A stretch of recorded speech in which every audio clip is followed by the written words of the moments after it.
അല്ല വളെ മൂപ്പർക്ക് എന്താ പറ്റിയെന്നുള്ളൊരു ചോദ്യം കുറേ ആയി ഞാൻ കാണുന്നത്. അപ്പം അതിനൊക്കെ ഒരു ഉത്തരമായിട്ടാണ് ഞാൻ വന്നിട്ടുള്ളത്. ഇങ്ങനെ പുളിങ്ങാച്ചിരിയും ചിരിച്ചോണ്ട് ഇരിക്കണത് ഇത് മായാനായിട്ടാണ് കേട്ടോ. അപ്പോൾ എന്തൊക്കെയുണ്ട് വിശേഷം? എല്ലാവർക്കും സുഖമാണെന്ന് വിശ്വസിക്കുന്നുണ്ട്. നമുക്ക് കുഴപ്പമൊന്നുമില്ല. തട്ടി മുട്ടിയൊക്കെ തന്നെയാണ് ഓരോ ദിവസം കടന്നു പോകണത് കേട്ടോ. ഇപ്പം കുറച്ച് മുട്ടൽ കൂടുതലാണ് എന്നുള്ളൂ. അപ്പോൾ ഏതായാലും ഇന്നത്തെ വീഡിയോയിലേക്ക് എല്ലാവരും ഞാൻ സ്വാഗതം ചെയ്തിട്ടുണ്ട്. നമുക്കിങ്ങോട്ട് തുടങ്ങിയാലോ? എന്താ അവിടുത്തെ പരിപാടി എന്നുള്ള കലാപരിപാടികൾ എന്തൊക്കെയാണെന്ന് ഞാൻ അങ്ങോട്ട് പറഞ്ഞുതരാം കേട്ടോ. അങ്ങനെ ഒരു 4 ദിവസത്തെ വീഡിയോസാണ് ഞാനിവിടെ ചെറുതാക്കിയുണ്ട് അവതരിപ്പിച്ചിട്ടുള്ളത് കേട്ടോ. ഒരു 3-3.5 മിനിറ്റിൻ്റെ ഒരു വീഡിയോ ആണ്. അപ്പോൾ ഒരു 4 ദിവസത്തെ വീഡിയോസാണ് ഇട്ടത്. ഇവിടുന്നാണ് തുടക്കം കേട്ടോ. ഇതിപ്പോൾ തിങ്കളാഴ്ച എടുത്ത വീഡിയോസാണ് കേട്ടോ. അപ്പോൾ നമ്മൾ ഒന്ന് ടെസ്റ്റ് ചെയ്യാനായിട്ട് വന്നതാണ്. ടെസ്റ്റും കാര്യങ്ങളൊക്കെ ചെയ്യാനായിട്ട് വന്നതാണ്. എനിക്ക് ഒട്ടും താല്പര്യമൊന്നും ഇല്ലായിരുന്നു. അപ്പം എൻ്റെ താല്പര്യത്തിനല്ലല്ലോ. ഒരു സൂക്കേട് ഉണ്ടായാൽ എത്രയും പെട്ടെന്ന് നന്നാക്കുക എന്നുള്ള റിപ്പയർ ചെയ്യാമെന്നാണല്ലോ അതിൻ്റെ ഒരു ശാസ്ത്രം, അങ്ങനെയാണല്ലോ. അപ്പോൾ നമ്മൾ പ്രൈവറ്റിലേക്കാണ് വന്നിട്ടുള്ളതും ഇടവണ്ണ EMC കണ്ടോ, നല്ല പ്രൈവറ്റാണ്. അപ്പോൾ അങ്ങനെ ഞങ്ങൾ വന്നിട്ടുണ്ട്. ഇപ്പോൾ ഇവിടെ നിന്ന് കുറച്ച് ടെസ്റ്റും കാര്യങ്ങളൊക്കെ ഉണ്ട് കേട്ടോ. അപ്പോൾ ഡോക്ടർ വന്ന് പരിശോധിച്ചപ്പം അപ്പോൾ ഏകദേശം ഉണ്ട്. അപ്പോൾ നമുക്കൊന്ന് സർജറി ചെയ്യണം എന്ന് പറഞ്ഞു. അതോടുകൂടി നമ്മളത് പിടുത്തം വിട്ടതാണ് കേട്ടോ. നമുക്ക് ഇടക്കും തൽക്കം അല്ലെങ്കിൽ തന്നെ സർജറിയും കാര്യങ്ങളൊക്കെ ഉണ്ട് കേട്ടോ. ഇപ്പം നേരെ നമ്മൾ എന്തിനാ ഇപ്പോൾ സർജറി ചെയ്ത് കയ്യിൻ്റെ ആ ഒരു സർജറി ചെയ്തു. അതിനിപ്പോൾ ഇതാ മാറി വന്ന് കുഴപ്പമൊന്നുമില്ലാതെ പണിയൊക്കെ എടുത്തു നല്ല ഉഷാറായിട്ട് ഇങ്ങനെ വന്നപ്പോഴാണ് ഇപ്പോൾ ഈ ഒരു വണ്ടിയും വിലയും വന്നത്. ഏതായാലും ഇപ്പം വണ്ടിയും വിലയും വന്നിട്ട് കുറേ കൂടുതലായിട്ട് നോക്കിയിട്ട് കാര്യമില്ല. വരുമ്പോൾ തന്നെ അതിനെ അങ്ങോട്ട് എന്താ പറയുക, ശരിയാക്കി വിട്ടാൽ അല്ലെങ്കിൽ മടക്കി വിട്ടാൽ നമുക്കൊരു സമാധാനം ഉണ്ടാകുമല്ലോ. അപ്പം അതിനും വേണ്ടിയിട്ട് വന്നതാണ് കേട്ടോ. തിങ്കളാഴ്ച ഞങ്ങൾ ടെസ്റ്റുകളും കാര്യങ്ങളൊക്കെ ചെയ്തിട്ട് പോയി. എക്സ്റേ ഉണ്ടായിരുന്നു, പിന്നെ സ്കാനിങ്ങോ എന്തൊക്കെയോ പരിപാടികളുണ്ടായിരുന്നു. HIV വരെ പരിശോധിച്ചു. എല്ലാ പരിശോധനയും കാര്യങ്ങളൊക്കെ കഴിഞ്ഞ് ഞങ്ങളോട് ബുധനാഴ്ച വരാൻ പറഞ്ഞു കേട്ടോ. അപ്പം ഞങ്ങൾ രാവിലെ ഒരു 8-8:30-9 മണിയോട് അടുപ്പിച്ച് ഇവിടെ വന്നിട്ട് അഡ്മിറ്റ് ആക്കിയിട്ടുണ്ട്. ഇനിയിപ്പം എന്താണെന്നറിയില്ല. ഏതായാലും 10 രൂപ കൊടുക്കാനുള്ളൂ. 10,000 രൂപ ഇവിടെ കൊടുക്കണം. പിന്നെ ബാക്കി ഇൻഷുറൻസ് പിടിച്ചോളാം എന്നാണ് പറഞ്ഞത്. അപ്പം ഈ പ്രൈവറ്റിലൊക്കെ കാട്ടുമ്പോൾ ഇങ്ങനെയൊക്കെ തെറ്റിയാണ്. പൈസക്ക് നല്ല പോലെ ചിലവും കാര്യങ്ങളൊക്കെ ഉണ്ടാവുകയൊക്കെ ചെയ്യും. പിന്നെ മരുന്നിനും ആ കാര്യങ്ങൾക്കും അങ്ങനെ ചിലവില്ല. കാരണം വലിയ ഇൻഷുറൻസ് പിടിക്കാമെന്നാണ് പറഞ്ഞത്. ബാക്കി നമ്മൾ 10,000 റുപ്യ അവിടെ കെട്ടണം കേട്ടോ. എന്നാലും നമ്മൾ ഓപ്പറേഷൻ കഴിയുകയുള്ളൂ. അപ്പം അതൊക്കെ കെട്ടിയിട്ട് ഏതായാലും നമുക്ക് പൈസ അല്ലല്ലോ വലുത്, നമുക്ക് ആരോഗ്യമാണല്ലോ വലുത്. പൈസ കൊടുത്താണ്ട് നമ്മൾ ആരോഗ്യം വീണ്ടെടുക്കണം. അപ്പം അതിനെ ഇല്ല ആ ഒരു തിരക്കിലാണ് ഞങ്ങൾ. ഇപ്പം ഇങ്ങനെ തന്നെയാണ് കേട്ടോ. ആശുപത്രി മരുന്ന് ഓപ്പറേഷൻ ഇതൊക്കെ തന്നെയാണ് നമുക്ക് പരിപാടി ഉള്ളത്. എന്നാൽ വലിയതായിട്ടൊന്നും ഇല്ലാനും വലിയതായിട്ട് വേണം എന്നല്ല പറയുന്നത്. വലിയതായിട്ടൊന്നും ഇല്ല. 1-2 ദിവസം നമ്മൾ ആശുപത്രിയിൽ കിടക്കും പോരും. ഇതൊക്കെ തന്നെയാണില്ലേ. എന്താ എങ്ങനെയാണെന്നൊന്നും പറയാൻ പറ്റൂല. ഏതായാലും മഴയാണെങ്കിൽ തിമിർത്തി തകർത്ത് പെയ്യുന്നുണ്ട്. നല്ല മഴ ഉണ്ടായിരുന്നുണ്ട്. അപ്പോൾ നമ്മൾ അഡ്മിറ്റായ ആ ഒരു ദിവസത്തിൻ്റെ തലേന്ന് മുതൽ നല്ല വെള്ളമുണ്ട്. പുഴയിലൊക്കെ നല്ല വെള്ളമുണ്ട്. പിന്നെ നമ്മളെ ചാലിയാറിൽ ഒരു ആൾ പോയും ചെയ്തു കേട്ടോ. ഇതുവരെ കിട്ടിയിട്ടുമില്ല. അതിൻ്റെ ഒരു ഇടങ്ങേറും ഒക്കെ മനസ്സിലുണ്ട്. നമ്മൾ കണ്ടിട്ടൊന്നും ഇല്ലെങ്കിലും നമ്മളടുത്തു നിന്ന് ഒരാൾ പോയി വെള്ളത്തിൽ പോയി അറിയുമ്പോൾ ഭയങ്കര ഗതികേടല്ലേ. അപ്പം അങ്ങനെ കേട്ടോ. മഴയാണെങ്കിൽ തിമിർത്ത് നല്ല മഴ ഉണ്ട്. നല്ല ഏതു നേരത്തും ഭയങ്കരമായിട്ട് കാറ്റുണ്ടായിരുന്നു. നല്ല മഴയുണ്ടെന്ന്. പിന്നെ ഒരു ബേജാറുണ്ടായിരുന്നു. മക്കളവിടെ ഒറ്റക്കാക്കിയിട്ട് പോന്നിട്ട്. അച്ഛനുണ്ട്, എന്നാലും ഒരു ഒറ്റക്കാക്കിയിട്ട് പോന്നിട്ട് ഒരു സുഖവും കാര്യങ്ങളൊന്നും ഇല്ലായിരുന്നു. അപ്പം ഞങ്ങളിത് അവിടെ വന്നിട്ട് അഡ്മിറ്റ് ആയിട്ടുണ്ട്. ഇതിപ്പോൾ ബുധനാഴ്ചക്കത്തെ വീഡിയോസാണ് കേട്ടോ. രാവിലെ തന്നെ വന്ന് അഡ്മിറ്റായി. ഇതാ നമ്മൾ ഗ്ലൂക്കോസൊക്കെ കുത്താനായിട്ടൊക്കെ നിൽക്കുകയാണ്. രാവിലെ തന്നെ വെറും വയറ്റിലൊന്നും തിന്നൊന്നും വേണ്ട. രാവിലെ ഒരു 10 മണി കഴിഞ്ഞിട്ട് ഭക്ഷണമൊന്നും കഴിക്കരുത് കേട്ടോ എന്നൊക്കെ പറഞ്ഞിട്ട് അങ്ങനെ നിൽക്കുകയാണ് കേട്ടോ. അപ്പോൾ ഒന്നും കഴിച്ചതും കാര്യങ്ങളൊന്നുമില്ല. ഇതിങ്ങോട്ട് ആശുപത്രിക്ക് അഡ്മിറ്റ് ആകുന്നതിന് മുന്നേ നമ്മളൊരു പൊറോട്ടയൊക്കെ തിന്നിട്ടാണ് പോന്നിട്ടുണ്ടായിരുന്നത്. അപ്പോൾ പിന്നെ ഒന്നും തിന്നതൊന്നുമില്ല. പിന്നെ അങ്ങനെ തന്നെയാണ് നിന്ന്. പിന്നെ ട്രിപ്പ് ഇട്ടു. അപ്പോൾ ആ ഒരു നേരം ആകുമ്പോൾ ഒരു 3-3:30 ആയപ്പോൾ ഒന്ന് ട്രിപ്പ് ഇട്ടു കേട്ടോ. ഇതുവരെ എന്താ സൂക്കേട് എന്നോ എന്താ കാര്യങ്ങളെന്നോ എന്താണ് ഇതുവരെ പറ്റിയതെന്നൊന്നും ഞാൻ പറഞ്ഞിട്ടിട്ടില്ല. അപ്പോൾ ഞാൻ പറഞ്ഞുതരാം എന്താണെന്ന് കേട്ടോ. അപ്പോൾ മൂപ്പർക്ക് കുറേ ദിവസമായി പൈൽസിൻ്റെ പ്രശ്നം പറയുന്നത് കേട്ടോ. ഇത് ഫസ്റ്റ് സ്റ്റേജ് തന്നെയാണ്. അപ്പോൾ എന്നാലും കുഴപ്പമില്ല. മൂപ്പർക്കാണെങ്കിൽ കുറച്ച് പേടീൻ്റെ ഒരു കൂട്ടത്തിലുള്ള ഒരാളാണ്. നല്ലൊരു പേടിയുള്ള ആളാണ്. ഒരു ആരോഗ്യത്തെ പറ്റി കുറച്ച് നല്ല പോലെ ഒരു പേടിയുള്ള ഒരു കൂട്ടത്തിലുള്ള ഒരാളാണ്. അപ്പോൾ എന്തൊരു സൂക്കേടുണ്ടെങ്കിലും അത് അപ്പം കൊണ്ടുപോയി ഡോക്ടറെ കാട്ടണം, അപ്പം തന്നെ മാറ്റണം. അങ്ങനത്തെ ഒരു കൂട്ടത്തിലുള്ള ഒരാളും കൂടിയാണ് കേട്ടോ മൂപ്പര്. അപ്പം ഇങ്ങനെ ഇതിപ്പം നല്ലപോലെ സെക്കൻഡ് സ്റ്റേജോ 3rd സ്റ്റേജോ അങ്ങനൊന്നും ആയിട്ടില്ല. അത് തുടക്കമാണെന്നാണ് പറഞ്ഞത്. അത് അപ്പോഴത്തിന് ഡോക്ടറെ കാട്ടിയിട്ട് ഡോക്ടർ പറഞ്ഞത് ഇപ്പം തന്നെ നമുക്ക് കരിയിച്ച് കളയാം.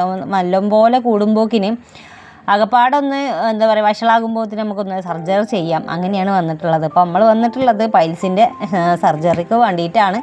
അപ്പോൾ ഇതിപ്പം തുറന്നു പറയാൻ കുറേ ആൾക്കാർക്ക് മടിയാവൂലേ, ഞാനടക്കം മിക്കൊക്കെ മടി തന്നെയാവും. അപ്പം ദൈവം സഹായിച്ചിട്ട് ഇപ്പോൾ വലിയ കുഴപ്പങ്ങളൊന്നുമില്ല. അല്ല, പൊതുവേ ഞാൻ പറയാം, കുറേ കാലം കൊണ്ടു നടക്കണവരൊക്കെ ഉണ്ട് കേട്ടോ, ഇഷ്ടംപോലെ കാലം കൊണ്ടു നടക്കണവരുണ്ട്. ഇതിൻ്റെ ബുദ്ധിമുട്ട് സഹിച്ച് അങ്ങ് എത്തുമ്പോഴാണ് ചിലപ്പോൾ ഇതൊക്കെ പറയുള്ളൂ. അപ്പോൾ മൂപ്പർക്ക് അങ്ങനെ മടിയും കാര്യങ്ങളൊന്നുമില്ല, പക്ഷേ അതുകൊണ്ട് ഭാഗ്യമുണ്ട്. അങ്ങനെ ഒരു 7:30 ആയപ്പം വയറൊക്കെ എനിമയൊക്കെ ചെയ്തിട്ട് വയറൊക്കെ ഒന്ന് ക്ലീൻ ചെയ്തിട്ട് ഓപ്പറേഷൻ തിയേറ്ററിൻ്റെ ഉള്ളിലേക്ക് കയറ്റിയിട്ടുണ്ട്. ഒരു 7:30 ആയപ്പോഴത്തിന് കയറ്റിയിട്ടുണ്ട് കേട്ടോ. പിന്നെ നമ്മൾ ഇങ്ങനെ കുറേ നേരം കാത്തിരുന്ന് പിന്നെ ഒരു 8-8:30 ആയപ്പോഴത്തിന് ഇറക്കി. കുഴപ്പമൊന്നുമില്ല, ഇനി ഒരു 6 മണിക്കൂറോളം കാത്തിക്കണം എന്ന് പറഞ്ഞ്, എന്നാലും ICUലാക്കി കാത്തിക്കണം, എന്നാലാണ് പുറത്തിറക്കാൻ പറ്റുള്ളൂ എന്നും പറഞ്ഞു. ഇതിൻ്റെ ഇടയിൽ ഞാൻ ഒന്നും തിന്നിട്ടില്ലെന്ന്. രാവിലെ ആ ഒരു 2 പൊറാട്ട തിന്നതേന്ന്, പിന്നെ ഒന്നും തിന്നില്ല. മൂപ്പരൊന്നും തിന്നില്ല, ഞാനൊന്നും തിന്നതുമില്ല. പിന്നെ ഞങ്ങൾ 3 ആളും തന്നെ ഉള്ളൂ കേട്ടോ അവിടെ, ഞാനും കണ്ണനും മൂപ്പനും തന്നെ ഉള്ളൂ. അപ്പോൾ ഒരു 10-10:30 ആയപ്പോൾ ഞാൻ കണ്ണനെ പറഞ്ഞയച്ച്. മക്കളവിടെ ഒറ്റക്കാണല്ലോ, അമ്മയും മക്കളവിടെ ഒറ്റക്കായപ്പോൾ എനിക്കൊരു പേടി, മഴയും പെയ്യുന്നുണ്ട്. അപ്പം ഞാൻ ഓനെ പറഞ്ഞയച്ചു. ഓനിക്കിതാ എന്തേലും വാങ്ങിക്കൊണ്ടിരുന്ന് പറഞ്ഞപ്പോൾ 2 വെള്ളപ്പം ചെറിയൊരു ബീഫിൻ്റെ ഒരു കറിയും കൂടിയാണ് കൊണ്ടുവന്ന് തന്നത്. അപ്പോൾ ഈ ഒരു നേരത്തൊന്നും അങ്ങനെ തിന്നാനൊന്നും കഴിയണമൊന്നുമില്ല, എന്നാലും വലിച്ചു വാരി തിന്നു. കാരണം പുറത്തു കൂടെ ഒരു വേദന വരുന്നുണ്ട് കേട്ടോ. ഈ തിന്നാതെ ഇങ്ങനെ ഒന്ന് ഗ്യാസ് കയറി വല്ലാതൊരു വേദനയും വരുത്താൻ വന്നപ്പം ഞാൻ പറഞ്ഞു എന്തെങ്കിലും ഒന്ന് വാങ്ങിക്കൊണ്ടുവരിക, ഏതായാലും ഓപ്പറേഷൻ കാര്യങ്ങളൊക്കെ കഴിഞ്ഞല്ലോ. ഞാനത് തിന്നണ വരെ അവിടെ ഓപ്പറേഷൻ തിയേറ്ററിൻ്റെ ആ റൂമിൽ അവിടെ പോയി ഇരിക്ക്. അങ്ങാനും ഒരു വാതിൽ തുറന്ന് വെള്ളത്തിനോ അങ്ങനെ എന്തിനേലൊക്കെ വിളിച്ചാൽ ആളുണ്ടാവില്ലല്ലോ. അപ്പോൾ ഞാൻ വേഗം തിന്നിട്ട് വരാമെന്നും പറഞ്ഞിട്ട് റൂമിലേക്ക് വന്നതാണ്. റൂമല്ല, വാർഡ് പോലെ കേട്ടോ. അപ്പോൾ ഇൻഷൂറിലുള്ളവർക്ക് റൂം കിട്ടൂല എന്നാണ് പറഞ്ഞത്, വാർഡ് മാത്രമേ കിട്ടുള്ളൂ. എന്തായാലും നമുക്ക് സൂക്കട് മാറിയാൽ മതി. ഇനിയിപ്പോൾ റൂമായാലും വാർഡായാലും വലിയ കുഴപ്പങ്ങളൊന്നുമില്ല. വയറും വേദന എടുക്കേണ്ടിയിരുന്നു, പുറം നല്ല വേദന ഉണ്ടായിരുന്നു കേട്ടോ. അപ്പോൾ അങ്ങനെ അത് 2 തിന്നാട്ട് വേഗം അങ്ങോട്ട് പോന്നു. എന്നിട്ട് ഞാൻ കണ്ണനെ അങ്ങോട്ട് പറഞ്ഞയച്ചിട്ടോ. ഒരു 10-10:30 ആയപ്പോൾ അങ്ങോട്ട് പറഞ്ഞയച്ചു. ഇനി ഇവിടെ നിർത്തിയിട്ട് കാര്യമില്ല, ഇവിടെ ഓപ്പറേഷൻ കഴിഞ്ഞിട്ടുണ്ടല്ലോ, ഇനിയിപ്പോൾ ആളൊന്നും വേണ്ടി വരില്ല എന്ന് വിചാരിച്ചിട്ട് ഞാൻ അവനെ പറഞ്ഞയച്ചു. അങ്ങനെ പിന്നെ ഞാൻ ആ ദോശ തിന്ന് കഴിഞ്ഞാൽ പിന്നെ ഇതിൻ്റെ ഈ ഒരു ഓപ്പറേഷൻ തിയേറ്ററിൻ്റെ ഡോറിൻ്റെ അവിടെ തന്നെ ഇരിക്കുക തന്നെയാണ് കേട്ടോ. അഥവാ ഒരു വിളി വന്നാൽ നമുക്ക് കേൾക്കാതെ പോകരുതല്ലോ, വല്ല ചൂടുവെള്ളമോ തോർത്തുമുണ്ടോ വേറെ എന്തെങ്കിലുമൊക്കെ കൊണ്ടുവന്ന് തരണമെന്ന് പറയുകയാണെങ്കിൽ നമ്മൾ കേൾക്കാതെ നിൽക്കണ്ടെന്ന് വിചാരിച്ചാണ്ട്. പിന്നെ പോയി കടന്നുറങ്ങിയാലും വലിയ സുഖം ഉണ്ടാവില്ലല്ലോ കിടത്തം. അങ്ങനെ ഞാനിത് അവിടെ തന്നെ ഇരിക്കുക തന്നെയാണ് സമയം നോക്കിയാണ്ട്. അപ്പോൾ കുറേ കുട്ടികളത് ഉറങ്ങിയിട്ടൊന്നുമില്ല കേട്ടോ, ഏതൊക്കെയോ കുട്ടികൾ ആരപ്പൊക്കെയോ വന്നതാണ്. മക്കളതാ ഭയങ്കര കളിയാണ് അവിടെ. കുറേ നേരത്തെ സിസ്റ്റർമാരെ നൂഞ്ഞാലക്കാടി ഇരുന്ന്. അപ്പം പിന്നെ ഓലൊക്കെ കണ്ട് പേടിക്കാനൊന്നുമില്ലല്ലോ. ഇവിടെ ഇതാക്കുന്ന നമ്മളപ്പം 2 ബെഡുമുള്ള ആൾക്കാരുണ്ടായിരുന്നു, ഓലൊക്കെ ഓപ്പറേഷൻ ഈ ഒരു നേരത്താണ്. അപ്പോൾ ഞങ്ങളെല്ലാവരും വർത്താനമൊക്കെ പറഞ്ഞിട്ടതാ ഇവിടെ ഈ ഡോറിൻ്റെ മുന്നിൽ ഇങ്ങനെ ഇരുന്നു. ഞാൻ കാലൊക്കെ നീട്ടിയിട്ടായിരിക്കണം, കുറേ നേരമായി ഇങ്ങനെ ഇരുന്ന് നമുക്ക് ഒരു കാലൊരു തരിപ്പും കാര്യങ്ങളൊക്കെ വരൽ തുടങ്ങിയിട്ടുണ്ടായിരുന്നു. പിന്നെ തണുപ്പും മഴയാണല്ലോ, ഭയങ്കര മഴയുണ്ട്. പിന്നെ വീട്ടിലേക്ക് വിചാരിക്കുമ്പോൾ ഭയങ്കര ഒരു പേടിയുണ്ട്, മക്കളൊറ്റക്കാണല്ലോ എന്തൊക്കെ ചെയ്യാന്നുള്ളത്. സമയം പോയത് അറിഞ്ഞില്ല, 12:10 ആയിട്ടുണ്ട്. ഒരു 1 മണിക്കാണ് പുറത്തിറക്കുള്ളൂ എന്നാണ് പറഞ്ഞത്. ഒരു 6 മണിക്കൂറോളം കഴിഞ്ഞാലാണ് പുറത്തിറക്കുള്ളൂ. അപ്പോൾ അവിടെ കാണുന്നത് മറ്റേ ലേബർ റൂമാണ്. അപ്പോൾ അവിടെ എന്തൊക്കെയോ എഴുതി വെച്ചിട്ടുണ്ട്, ഞാൻ അതൊക്കെയാണ് വീഡിയോ എടുത്ത്. ആരുമില്ല, എല്ലാവരും ഉറങ്ങിയിട്ടുണ്ടെന്ന് തോന്നുന്നുണ്ട്. അപ്പോൾ ഞങ്ങൾ ഇതാക്കണം ഇവിടെ കാണിച്ചത് ജഗദീഷ് പറഞ്ഞ ഡോക്ടറെ ഉണ്ട് കാണിച്ചിട്ടുള്ളത്. അപ്പോൾ നല്ല ഡോക്ടർ തന്നെയാണ്, വലിയ കുഴപ്പങ്ങളൊന്നുമില്ല. ഏതായാലും അത് കഴിഞ്ഞതിൻ്റെ ആ ഒരു സന്തോഷത്തിലാണ് ഞാൻ. കുറേ ആൾക്കാർ ചോദിച്ചിട്ടുണ്ട് എന്താ പറ്റിയത്, മൂപ്പർക്ക് എന്താ പറ്റിയത്, ചേട്ടന് എന്താ പറ്റിയെന്നുള്ളത്. അപ്പോൾ കൂടുതൽ ആൾക്കാർ എന്നെ കാണാൻ വരുന്നവരും അല്ല, ചേട്ടനെ ഇഷ്ടപ്പെടുന്നവരാണ് ഇഷ്ടം പോലുള്ള ആൾക്കാർ കേട്ടോ. അതിപ്പോൾ നമ്മളൊരു ലൈവ് ഇട്ടാലും പറയും, അല്ലെങ്കിൽ വേറെ എന്തെങ്കിലുമൊക്കെ ഒരു കോമഡി ഷോർട്ട് വീഡിയോ ഇട്ടാലും ഏട്ടനാണല്ലോ പൊളിച്ചെന്നൊക്കെ പറയുന്ന കുറേ ആൾക്കാരുണ്ട് കേട്ടോ. അത് ഞങ്ങൾക്ക് പറഞ്ഞു കൊടുക്കലും ഉണ്ട്.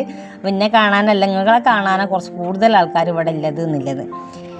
അങ്ങനെ ഒരു 1 മണിക്ക് ഇറക്കി, ഓപ്പറേഷൻ തിയേറ്ററിൻ്റെ ഉള്ളിൽ നിന്ന് ഇറക്കി, ICUന്നൊക്കെ ഇറക്കിയിട്ട് പിന്നെ നമ്മൾ ഉറങ്ങിയതൊന്നുമില്ല കേട്ടോ. ഭയങ്കര വേദനയും വരുത്തൊക്കെ ആയിട്ട് നേരം വെളുപ്പിച്ചുണ്ട്. അങ്ങനെ നേരം വെളുത്ത് പിറ്റേന്നത്തിലെ വീഡിയോ ആണിത്. രാവിലെ തന്നെ ഞാൻ ചായ വാങ്ങാൻ വേണ്ടി പോകുകയാണ് കേട്ടോ. കണ്ണൻ എത്തിയിട്ടില്ല, അവനൊരു 10 മണിയൊക്കെ ആകുമ്പോഴത്തേനേ വരുള്ളൂ. അപ്പോൾ ഞാൻ ചായ വാങ്ങാൻ പറ്റും, ഞാനുണ്ട്. പിന്നെ അപ്പുറത്തെ ബെഡും വല്ല താത്തയും കൂടി ഉണ്ട് കേട്ടോ. ഇങ്ങനെ ഇപ്പോൾ ആശുപത്രിയിലൊക്കെ കിടക്കുമ്പോഴാണല്ലോ ഇങ്ങനെയൊക്കെ ഒരു എക്സ്പീരിയൻസ് ആണ് ഇതൊക്കെ. നമുക്ക് ഇതുവരെ ഉണ്ടായിട്ടില്ല. നമുക്ക് ആകപ്പാടെ എന്താ പറയുക, ഒന്ന് ആശുപത്രിയിൽ പോയത് അല്ലെങ്കിൽ ഒന്ന് അഡ്മിറ്റ് ആയതൊക്കെ 3 പ്രസവത്തിനാണ്. അല്ലാതെ ഒന്നും പഠിച്ചോണ്ട് ഇതിനോട് ആയിട്ടില്ല. ആവാതെ നിൽക്കട്ടെ. പിന്നെ ഞാൻ ഒരു വെള്ളപ്പം ചായയും വാങ്ങിക്കൊണ്ടുവന്നു. അത് ഞങ്ങൾ രണ്ടാളും കുടിച്ചു. മൂപ്പര് അങ്ങനെ ഒന്ന് നിന്നിട്ടുള്ളേന്ന് കേട്ടോ. പിന്നെ ഞാനും തിന്നും. അപ്പം നമുക്ക് ബൈസ്റ്റാൻഡർക്കാണല്ലോ ജീവൻ വേണ്ടത്, എന്നാലും ഓല പിടിക്കാൻ പറ്റുള്ളൂ. അങ്ങനെ ഞാനത് ചായ കുടിച്ചേരെ പിന്നെ വെള്ളം എടുക്കാൻ പോയി. പിന്നെ ചൂടുവെള്ളം കൊണ്ട് ഒരു കളി തന്നെയായിരുന്നു കേട്ടോ. ചൂടുവെള്ളം വേണമായിരുന്നു എപ്പോഴും. മൂത്രയ്ക്കാൻ പോകുകയാണെങ്കിലും ബാത്റൂമിൽ പോകുകയാണെങ്കിലും എപ്പോഴും ചൂടുവെള്ളം വേണം. ഇപ്പം ബക്കറ്റിൽ ചൂടുവെള്ളമൊക്കെ എടുത്തിടുന്നു. ഇതൊക്കെ തന്നെയാണ് ഇപ്പോൾ പണിയുള്ളത്. അപ്പം എൻ്റെ രോഗി ഇതാക്കണം അവിടെ കിടക്കുന്നത് കേട്ടോ. എന്തൊക്കെയോ ചിന്തിച്ച് കിടക്കുകയാണ്. സമയം 11:35. ഇനിയിപ്പോൾ എന്താ പരിപാടി ചോദിച്ചാൽ ഇനി പ്രത്യേകിച്ച് പരിപാടികളൊന്നുമില്ല. ഇങ്ങനെ തന്നെയാണ് അവിടെ കിടക്കണത്. നേരം പോണതറിയില്ല, ഒന്നുമില്ല. അങ്ങനെ മാനം നോക്കി കിടക്കുകയാണ്. ഇപ്പോൾ വലിയ കുഴപ്പങ്ങളൊന്നുമില്ല. പക്ഷേ വേദന ഉണ്ടാവുമല്ലോ, സ്വാഭാവികം, പച്ചമുറിയല്ലേ. അപ്പോൾ വേദനയും കാര്യങ്ങളൊക്കെ ഉണ്ടാവും. ഇനിയിപ്പോൾ അധികം നിൽക്കണ്ട കേട്ടോ ഇവിടെ. ഒരു പിറ്റേന്ന് തന്നെ പോവാമെന്നൊക്കെയാണ് പറഞ്ഞിട്ടുള്ളത്. അപ്പോൾ രാവിലെ തന്നെ ഇന്ന് നല്ലൊരു വെയിലും വെളിച്ചമൊക്കെ കാര്യങ്ങളൊക്കെ ഉണ്ട്. ഇന്നിപ്പോൾ മക്കൾ വരും എന്ന് വിചാരിക്കുന്നുണ്ട്. ഞാനൊരു തോർത്തുണ്ട് ഉണക്കിയിട്ടുണ്ടായിരുന്നു. ഒന്ന് നനച്ചിട്ടുണ്ടായിരുന്നു. അവിടെ കൊണ്ടുവന്നിട്ടതാണ്. ഒന്ന് ഉണങ്ങിയിട്ട് അങ്ങോട്ട് എടുത്ത് വെക്കാമെന്ന് വിചാരിച്ചാണ്ട്. നല്ലൊരു സൂര്യപ്രകാശം കാര്യങ്ങളൊക്കെ കാണുന്നുണ്ട്. ഇപ്പോൾ തന്നെ ഒരു സമാധാനം. പിന്നെ നമ്മളെ പുഴയിലൊക്കെ നല്ല വെള്ളമാണ്. ഈ ഒരു രണ്ടാമത്തെ ദിവസം ആ ഒരു വെള്ളത്തിൽ പോയ ആ ചക്ക അയാളെ കിട്ടിയിട്ടില്ല കേട്ടോ. അതിൻ്റെ ഒരു ഇടങ്ങേറും കാര്യങ്ങളുണ്ട്. നല്ല പാട്ടുകാരനും കാര്യങ്ങളൊക്കെയാണ് എന്നൊക്കെ പറഞ്ഞു കേട്ടത്. ഏതായാലും അങ്ങോട്ടും ഇങ്ങോട്ടും നോക്കി നിന്ന് ചോറുണ്ണാൻ സമയമായി. അപ്പം അനിയത്തിൻ്റെ അടുത്ത് ഇതാ ചോറും കാര്യങ്ങളൊക്കെ കൊണ്ടുവന്നിട്ടുണ്ടായിരുന്നു. ചോറൊക്കെ തിന്നു. പിന്നെ ഒരു ഇരുത്താൻ തന്നെയായിരുന്നു. പിന്നെ അങ്ങനെ ഇരുന്നു. മൂപ്പർക്ക് ഗുളികയും കാര്യങ്ങളൊന്നുമില്ല. ഇടക്കും തലക്കും വന്നിട്ട് പിന്നെ നമ്മൾ ഗ്ലൂക്കോസ് കയറ്റിട്ടുണ്ട്. ഗ്ലൂക്കോസ് എല്ലാം മരുന്ന് കയറ്റുന്നുണ്ടായിരുന്നു.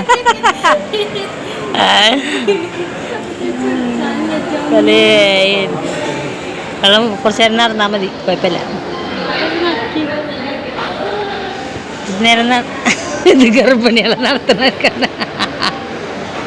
ഗർഭിണികളെ നടത്തുന്നവർക്ക് എവിടെ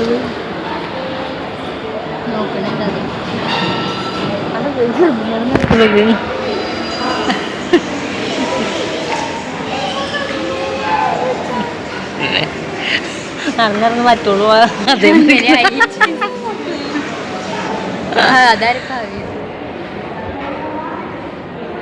എല്ലാവരും ചിരിച്ചിരിക്കുന്നറിയും.